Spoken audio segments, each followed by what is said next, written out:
حضرت عبد المطلب کی پشت میں پہنچا۔ اللہ تعالیٰ نے انہیں 10 بیٹے عطا فرمائے۔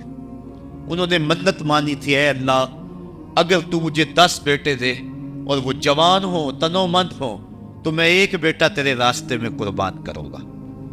جب حضرت عبداللہ جو کہ حضرت عبد المطلب کے چھوٹے فرزند تھے، ان کی عمر 18 سال ہوئی تو حضرت عبد المطلب کو اپنی منت یاد آئی۔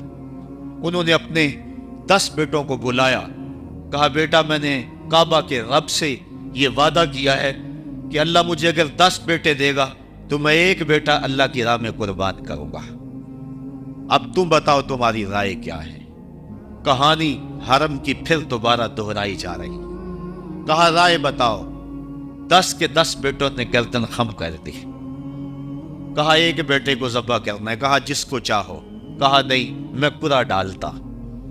جب قرعہ ڈالا تو حضرت عبداللہ کے نام قرعہ نکل آیا۔ فرشتے پھر دم بخود تھے، مالک تو نے اس کی پشت میں امانت رکھی ہے اور آج اس کو بھی ذبح کیا جائے گا۔ کائنات پر پھر کوہرام مچنے لگا۔ حضرت عبد المطلب آستینے چڑھا رہے ہیں، ہاتھ کے اندر چھری ہے۔ یہ خبر پورے مکے میں پھیل گئی، سارے سردار دوڑے آئے۔ کہا عبد المطلب یہ رسم تو نہ ڈالو، اس کا ادا کرنا مشکل ہو جائے گا۔ کہا میں نے کعبے کے رب سے یہ منت مانی تھی اور اللہ نے وہ منت پوری کر دی۔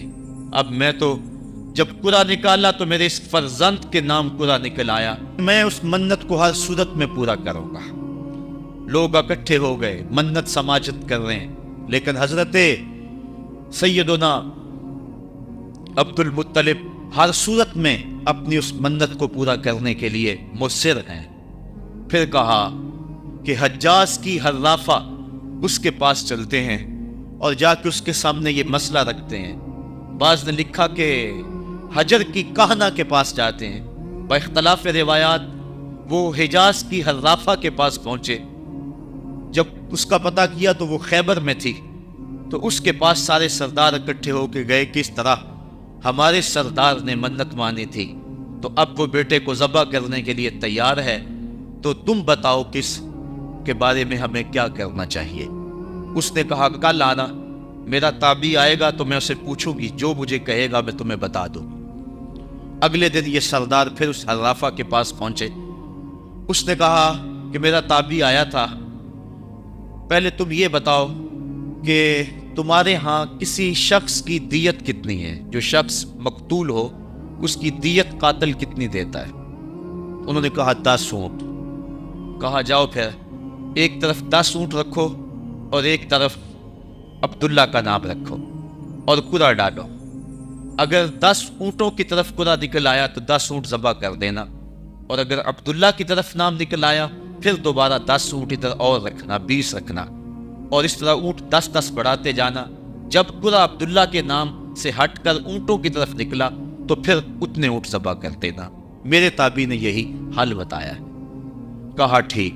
آئے اور آ کے ساری بات سنائی۔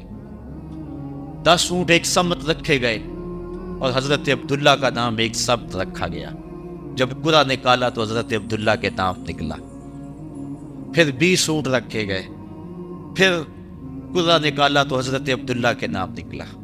پھر 30 اونٹ رکھے گئے، قرعہ حضرت عبداللہ کے نام نکل رہا ہے۔ 40 اونٹ رکھے گئے، 50 رکھے گئے، 60، 70، یہاں تک کہ 100 اونٹ رکھے گئے۔ 100 اونٹ جب ادھر ہو گئے، اب قرعہ نکالا تو اونٹوں کے نام نکل آیا۔ سارے خوش ہو گئے کہ اب قرعہ اونٹوں کے نام نکل آیا، عبداللہ کی جان بچ گئی۔ لیکن حضرت عبد المطلب فرمانے لگے کہ میں ایسا نہیں کروں گا۔ کہا کیا کرو گے؟ کہا ایک مرتبہ نکلا ہے، 3 مرتبہ قرعہ ڈالو۔ اگر تینوں مرتبہ عبداللہ کے نام کی بجائے اونٹوں کے نام نکلا تو پھر میں سمجھوں گا کہ اللہ کی طرف سے یہی مرضی ہے، ورنہ میں اپنے بیٹے کی گردن پہ چھری رکھ دوں گا۔ اللہ اکبر! مکے کے اندر سردار بھی دعائیں مانگ رہے ہیں۔ اللہ اکبر! ام ایمن بھی دعا مانگ رہی ہے، مکے کے پربت دعائیں مانگ رہے ہیں، کائنات کا ذرہ ذرہ دعائیں مانگ رہے ہیں۔ قرعہ جب ڈالا گیا تو دوسری مرتبہ بھی قرعہ اونٹوں کے نام نکلا۔ اب تیسری مرتبہ جب قرہ ڈالا گیا تو ہر ایک کا دل دھڑک رہا ہے.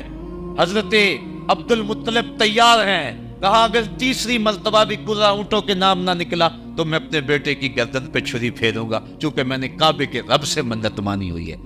جب تیسری مرتبہ قرہ ڈالا گیا تو وہ بھی اونٹوں کے نام نکلا. 100 اونٹ ذبح کر دیے گئے. حضرت عبداللہ جو کہ حضور کی امانت کے امانت دار تھے، ان کی زندگی محفوظ ہوئی.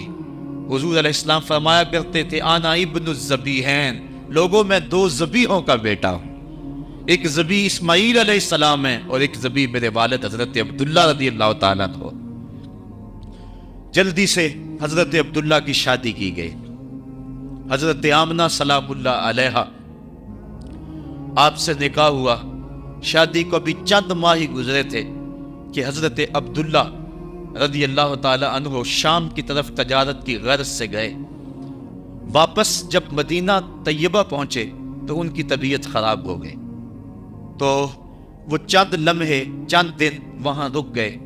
قافلہ بھی رکا لیکن طبیعت سنبھل نہیں رہی تھی. قافلے والے انہیں وہاں چھوڑ آئے اور واپس آ گئے. کچھ دنوں کے بعد خبر پہنچی کہ حضرت عبداللہ رضی اللہ تعالیٰ عنہ کا مدینے میں انتقال ہو گیا ہے. حضور علیہ السلام شکم مادر میں. فرشتوں نے کہا مالک تیرے نبی تو شکم مادر میں یتیم ہو گیا. اے اللہ تیرا نبی تو شکم مادر میں یتیم ہو گیا. آواز آئی آنا حافظ ہو و آنا ناصر ہو و آنا کافل ہو. تم کیوں پریشان ہوتے ہو؟ میں اس کی حفاظت بھی کروں گا، اس کی مدد بھی کروں گا، اس کی کفالت بھی کروں گا. حضرت آمنہ سلام اللہ علیہا کے دل میں یہ خیال تھا کہ میں اپنے شوہر نامدار جس کے چہرے کو ابھی میں نے جی بھر کے دیکھا بھی نہیں تھا اس کی قبر پہ جاؤں. لیکن جو امانت تھی اس امانت کے تقاضے ان کو اس سفر سے روکتے رہے. حتیٰ کہ حضور کی ولادت ہوئی. آقا کریم کی عمر جب 6 سال ہوئی تو اب ان کے دل میں یہ جذبے اور یہ احساس اجاگر ہوا اور یہ جذبہ بڑھ گیا کہ میں جاؤں اور اپنے شوہر نامدار کی قبر پہ حاضر ہوں. حضرت آمنہ سلام اللہ علیہا آپ اپنے نونہال فرزند کو لے کر ام ایمن جو کہ حضرت عبداللہ کی کنیز تھی ان کو لے کر آپ پہنچے. مدینہ المنورہ کچھ عرصہ گزارا. اللہ کے محبوب علیہ السلام کو کسی یہودی نے دیکھا تو اس نے یہ خبر گرم کر دی کہ وہ جو موعود نبی ہے جس کا وعدہ ہماری سابقہ کتابوں میں ہے وہ یہی ہے. لوگ جوب در جوب دیکھنے آنے لگے. تو حضرت آمنہ پریشان ہوئی اور جلدی سے وہ مکے کی طرف عازم سفر ہوئی. ابھی مکے سے 150 کلومیٹر کا فاصلہ باقی تھا کہ ابوا کے مقام پر حضرت آمنہ سلام اللہ علیہا کو سخت بخار ہو گیا اور حضرت آمنہ سمجھی کہ یہ میرا بخار جان لیوا ثابت ہوگا. تو انہوں نے ام ایمن کو بلایا. کہا لگتا ہے کہ یہ بخار میری موت کا باعث بنے گا. میں تمہیں وصیت کرتی ہوں کہ میرے بیٹے کو بحفاظت امیر قریش عبد المطلب تک پہنچا دینا. اور اس کے بعد حضور کو حضرت آمنہ نے بلایا، اپنے سامنے بٹھایا، سر پہ ہاتھ رکھا. حضرت آمنہ حضور سے کچھ باتیں کرنا چاہ رہی تھی. وادی ابوا کے اندر یہ منظر بڑا دل گداز تھا. حضرت آمنہ نے حضور کے سر پہ ہاتھ رکھا اور روتے ہوئے کہا، آنکھیں چھلکنے لگی. کہا بیٹا ہر نئی چیز نے پرانی ہو جانا ہے اور ہر باقی نے فنا ہو جانا ہے. میں بھی جا رہی ہوں وذکر باق و ولد تو تہرا، لیکن سنو میرا ذکر نہیں مٹے گا، میں تیرے جیسا پاکیزہ بیٹا چھوڑ کے جا رہی ہوں. یہ آخری لفظ تھے حضرت آمنہ سلام اللہ علیہا کے. اس کے بعد حضرت آمنہ سلام اللہ علیہا آخری ہچکی لی اور حضور سے ماں بھی جدا ہو گئی. آقا کریم علیہ السلام نے اپنی والدہ کو وہاں دفن کیا ام ایمن کے ساتھ مل کے. جیسے بھی ہو سکا وہ کیا کسی نے کہا تھا تجھے کن پھولوں سے ہم کفن دیں، تو جدا ہی ایسے موسموں میں ہوا جب درختوں کے ہاتھ پھولوں سے خالی تھے. آقا کریم کی آنکھیں چھم چھم برس رہی ہیں حضرت ام ایمن حضور کو اپنے ساتھ چپٹا لیا اور مکہ المکرمہ پہنچ کے حضور کے دادا کے سپرد کیا۔ 2 سال تک وہ حضور علیہ السلام کو اپنی کفالت میں انہوں نے رکھا۔ کعبۃ اللہ کے سائے میں ان کی مسند بچتی تھی، اور ان کے بیٹوں میں سے اور قوم کے کسی فرد کو یہ ہمت نہیں ہوتی تھی کہ اس مسند کے اوپر بیٹھے، دور ہٹ کے بیٹھتے تھے، لیکن حضور جب آتے تو اس مسند کے اوپر چڑھ کے بیٹھ جاتے۔ حضور کے چچا اور حضور کے دیگر عزیز و اقارب کہتے کہ بیٹا نہ چڑھو، تو حضرت عبد المطلب کہتے رہنے دو، یہ بڑی شان والا بیٹا ہے۔ ان سے محبت کرتے، ان کو اپنے ساتھ سلاتے۔ 8 سال کی حضور کی عمر ہوئی کہ امیر قریش کا بھی انتقال ہو گیا۔ ابن حشام نے لکھا ہے کہ جب امیر قریش کا انتقال ہوا تو سوگ میں مکے کے بازار بند ہو گئے، پورا شہر جنازے میں امٹ آیا، لیکن 8 سال کا بچہ تھا، بلک بلک کے رو رہا تھا۔ آج وہ سایہ بھی اٹھ گیا۔ پھر چچا کی کفالت میں گئے، اور انہوں نے جس انداز سے کفالت کی اور محبتوں کا ثبوت دیا، وہ الفتوں کی ایک لمبی داستان ہے۔ 40 سال کی عمر ہوئی تو اللہ تعالیٰ نے حضور علیہ السلام کو نبوت کی ذمہ داریوں کے اعلان اور لوگوں تک پیغام حق کے ابلاغ کا حکم دیا۔